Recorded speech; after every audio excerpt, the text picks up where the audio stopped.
क्या कहते हैं भारत के मुस्लिम गाजा, फिलिस्तीन, इजराइल के ऊपर? एक संयुक्त स्टेटमेंट अब निकल कर सामने आया है, जो कि निकल कर आया है जो फिलिस्तीन के राजदूत हैं उनसे मीटिंग के बाद में।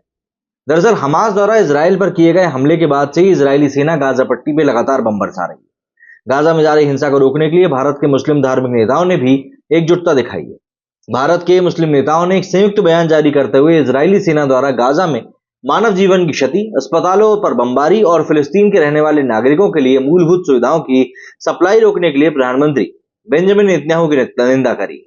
भारतीय मुस्लिम नेताओं की ओर से संयुक्त बयान में कहा गया कि हमें यह याद रखना चाहिए कि यहूदी सरकार क्यों सालों से फिलिस्तीनियों को उनके घरों और जमीन से लगातार बेदखल कर रही है, फिलिस्तीन के मूल निवासियों पर अत्याचार कर रही है। फिलिस्तीन क्षेत्र में नए इलाकों में इजरायलियों को बसाया जा रहा है, पवित्र अल-अक्सा मस्जिद को लगातार उसकी मर्यादा को धूमिल किया जा रहा है। इजराइल सरकार की ऐसी कई आक्रामक नीतियां हैं जो कि अंतर्राष्ट्रीय कानूनों का स्पष्ट उल्लंघन है। इजराइल लगातार इस क्षेत्र में शांति और व्यवस्था में सबसे बड़ी बाधा भी बना है।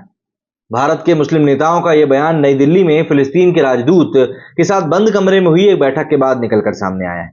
इसके अलावा उन्होंने गाजा और फिलिस्तीन के अन्य हिस्सों में इजरायली सेना द्वारा जारी हिंसा को रोकने, फिलिस्तीनियों के मानवाधिकारों को बहाल करने और क्षेत्र में स्थायी शांति के लिए अंतर्राष्ट्रीय कानूनों के एक तरीके से जो भी कुछ बिल्स बताए गए हैं उनको सुनिश्चित रूप से पालन करने के लिए तत्काल कार्रवाई करने का आग्रह भी किया।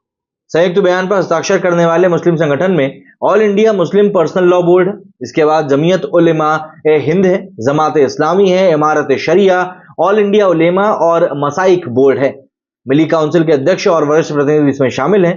इसके अलावा जमीयत अल हदीस और दिल्ली के फतेहपुर मस्जिद और शियाओं की जामा मस्जिद के इमाम और मजलिस ए मुशावरत के पूर्व अध्यक्ष ने भी संयुक्त बयान पर साइन किए। संयुक्त बयान में यह भी कहा गया है कि हम फिलिस्तीन और खासकर गाजा की स्थिति को लेकर बहुत परेशान हैं। हम बच्चों और महिलाओं की हत्या, भोजन, पानी, दवा और बिजली की सप्लाई में कटौती और गाजा को खाली कराने के प्रयासों की कड़ी निंदा करते हैं। अंतर्राष्ट्रीय समुदाय को तुरंत हस्तक्षेप कर इस खून खराबे को रोकने की जरूरत है। मुस्लिम नेताओं ने भारत सरकार से भी फिलिस्तीन को लेकर समय की कटौती पर खरी उतरने की नीति का पालन करने का आग्रह किया है। संयुक्त बयान में कहा गया है कि हम सरकार से यह भी मांग करते हैं कि वे फिलिस्तीन समर्थक विदेश नीति को जारी रखें। महात्मा गांधी भी स्वतंत्र फिलिस्तीन का समर्थन करते थे। पूर्व प्रधानमंत्री अटल बिहारी वाजपेयी ने इसका समर्थन किया था। फिलिस्तीन की धरती पर फिलिस्तीनियों का वैध अधिकार है, ये बात बोली जाती है। हमास और इजराइल में जारी युद्ध के बीच मंगलवार देर रात गाजा पट्टी के अल अहली अरब अस्पताल में हुए ब्लास्ट में 500 लोगों की मृत्यु होने का दावा किया गया है।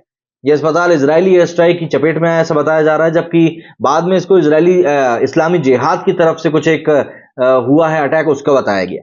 जबकि इजराइल ने इन आरोपों को नकार दिया। इजराइल ने इन आरोपों को नकारते हुए कहा कि फिलिस्तीन के इस्लामिक जिहाद द्वारा दागे गए एक रॉकेट के मिसफायर होने की वजह से यह हादसा हुआ है।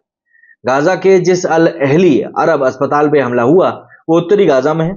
इस हॉस्पिटल को एंग्लिकन चर्च द्वारा संचालित किया जाता है। हमास और इजराइल में जारी युद्ध के चलते इस अस्पताल में हजारों लोगों ने शरण लेकर रखी हुई थी जिस समय इस पर हमला हुआ। क्या कहना है आप लोगों इस बारे में? कमेंट करके जरूर बताइएगा। मेरे स्टूडियो फिलहाल इतना ही। जय हिंद, जय भारत।